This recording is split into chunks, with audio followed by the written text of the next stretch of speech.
guys, Andrew Shrout here in the sideboard with at-large competitor Brad Nelson, and we're here to talk about your legacy deck, Sneak and Show. What a shocker. Dun, dun, dun. This is a deck that you won an invitational with last year. Yeah. So certainly a deck you have plenty of experience with. So walk us through the deck real fast. This is certainly a deck that people that watch the Open Series a lot are familiar with. Yeah, it's for the deck itself. You're just trying to get Emrakul or Griselbrand into play through Show and Tell or Sneak Attack. Yeah. With Sneak Attack, you get to make the Taylor Swift joke. I don't know about you, but Attacking I'm going for to do 22. Yeah. 15 plus 7. Yep. Basic math. Yep. And then, but for metagame choices, I picked this deck because this is going to be a tough tournament to do well in Legacy, playing a fair fight with a lot of people, and it feels like a good metagame choice if people are on Storm and fair decks and they're all fighting each other. Also, if people don't expect Reanimator or Sneak and Show to show up, I don't think the number of Containment Priests is going to be that high in this tournament. Okay. So everything seemed like this was the only deck that I could choose. All right.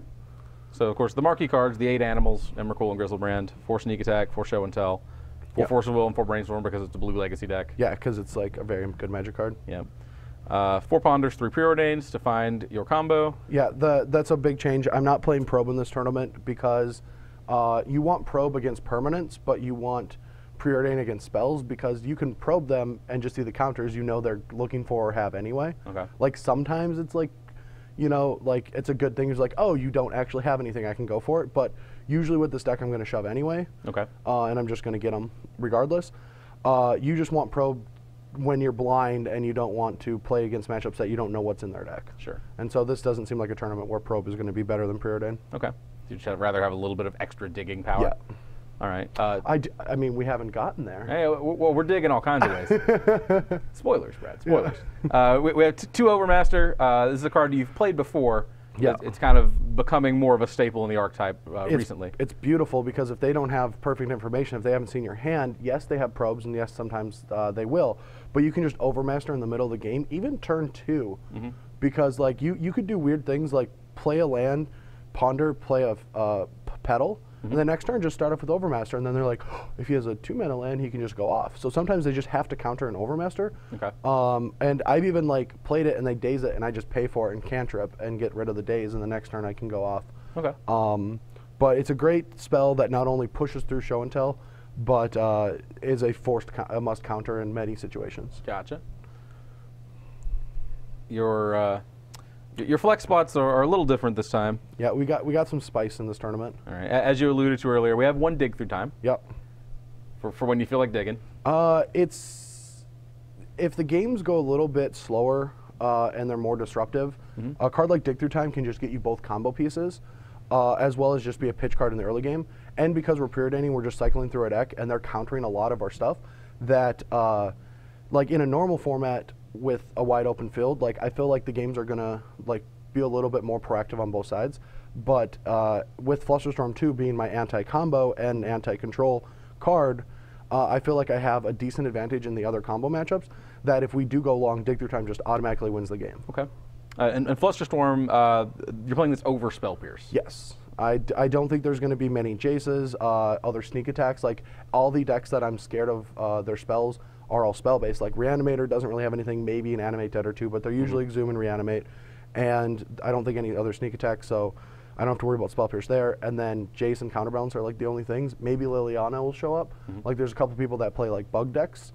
But outside of that, everything's going to be spells in this tournament. Okay. So the big change for this one is if they have 2 mana up and a Force of Will, Spell Pierce doesn't counter it, but Flusterstorm does. Gotcha. And they can't Spell Pierce your Flusterstorm where they can Spell Pierce your Spell Pierce or daze your Spell Pierce. They can't stop this card. Right. In a lot of situations that you would otherwise like, you know, lose out on your counter battle and not get your sneak attack or Show and Tell into play. So this helps against spells, whereas in other formats you don't want to do this. So I'm just saying this for people that play Sneak and Show.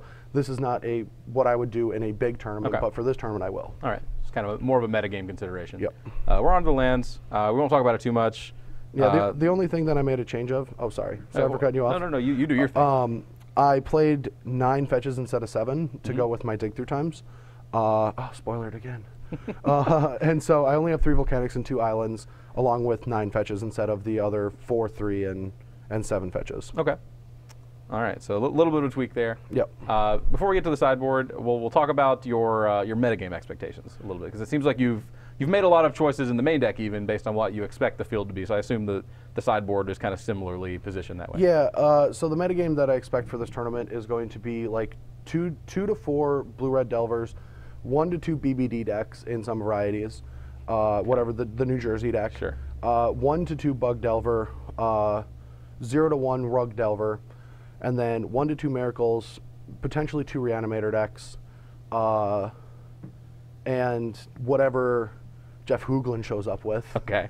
And I guess the same goes with Mr. Swansong himself, Sure. Derek Sheets. I don't know what they're going to be on, but the grinders are just going to grind what they know, just like I did. Right. And I'm hoping that, my range, they could put me on a higher range than I actually have with this format. But at the same time, I might be one of the only 2 people that are on decks like this, so I don't know how much they can lean towards it, where I'm leaning really hard towards all the Delver, all the Miracles, all the other combo decks. And that's one of the reasons why I chose this deck, because it gets to attack everyone in a unique way, as opposed to them having to decide if they want hate for me. Okay. So let's run through the sideboard cards really quickly, just kind of talk about why they're there. 3 Leyline of Sanctity.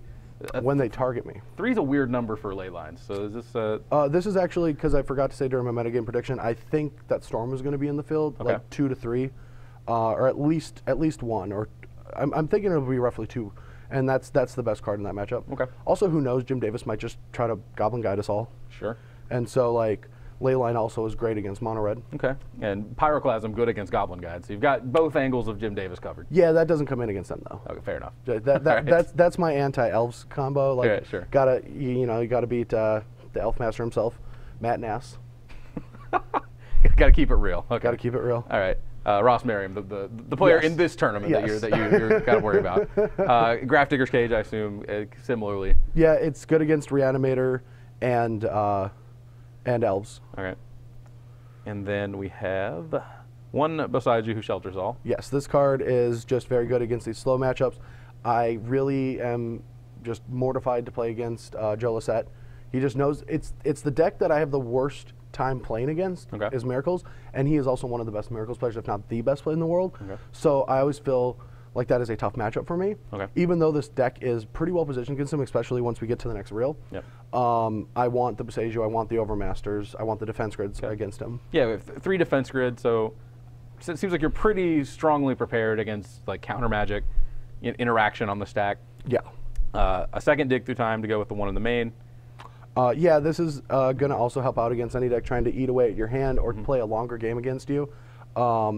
Not the strongest card on the draw against Swift Spears, but like definitely something you can do on the play. And I've had some really good results with Dig Through Time in the deck. All right. And the reason is because of that card. This is sweet. Yeah, so I played with Dig Through Time, hated it. Played with Omniscience, hated it. Played with them together, loved them. And the reason you have Omniscience is not only is it an obvious answer to Containment Priest. You show and tell, they flash in a Containment Priest, you go Omniscience, play Emrakul. But you can just you can dig through time to find your Omniscience when you have to fight Krakus plus Pithing Needle or any combination of threats. But you can also play Omniscience, dig through time for your Fatty, or in response to them like rebbing, because like there's this weird interaction where they can put something on the stack and then reb it. So if they just like put it show and tell in a Snapcaster Major Vendilion click, then they get a trigger on the stack, so they can Pyroblast my Omniscience before I get to use it. But Dig Through Time can help me like fight that. And so them in combination kind of shores up everything. And then wipe away just for when things need to be wiped away, basically. Yeah, it's the safety valve. It's just like, oh no, I didn't, like someone actually showed up with Ensnaring Bridge. I mean, they would be really dumb if they did. But if someone does show up with like an Ensnaring Bridge in this format, like you have no out. Like I can't win that matchup. And this is not the tournament where you can just like concede matchups, even though I do kind of in the formats. Like I have had bad matchups, but there's a lot of different things. there's too many things not to just simply play one wipe away. Sure, and of course you do have the 2 digs to find it and just all the cantrips. Exactly. Deck, Yeah. so. I have Gristlebrand to draw me 14, dig through time, find that. I can see my entire deck within like 3 turns with going full throttle. All right. Well, this is the archetype that I think I expected you to show up with. Obviously, everyone did. Sure. I mean, but what am I going to do? I'm not that great at this format. Like I got to play something that I know. You're going to play what you know. Yeah. Yep. It seems like a solid plan. So good luck this you. weekend, and thanks for coming in and talking with me about it. I had to. Stick around. We've got plenty more coverage coming of the Players' Championship here in Roanoke.